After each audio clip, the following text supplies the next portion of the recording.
you received criticism from some conservatives that said the right is against gay marriage. How did you respond to some of these terrible attacks?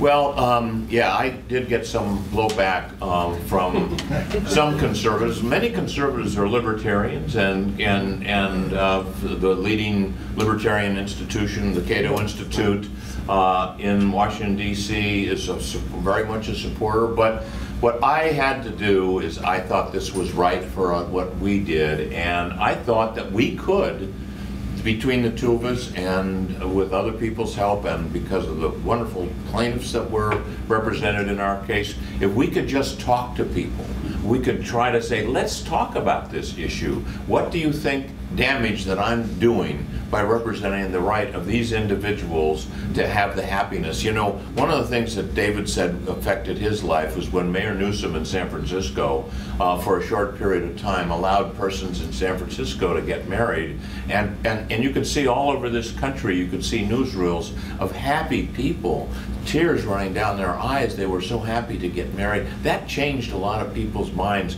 But I felt that it was my responsibility to try to convince people that indeed marriage is a conservative value. It's a coming together of two people who love one another to form a family unit, to building block of our society, to be a part of our community, a stable relationship. What could be more conservative than that? And I wrote an extensive piece called The Conservative Case for Gay Marriage, which Newsweek published. It was a cover article in Newsweek. And that's, you asked at the very beginning, why did we write this book? Because we're not done attempting to persuade people. Part of the mission for this book is to explain our education and why we think everyone in America should embrace the right of an individual to marry the person that they love. So it seemed to me that the response to people that don't think that you know what you're doing or that think you're doing the wrong thing is to talk about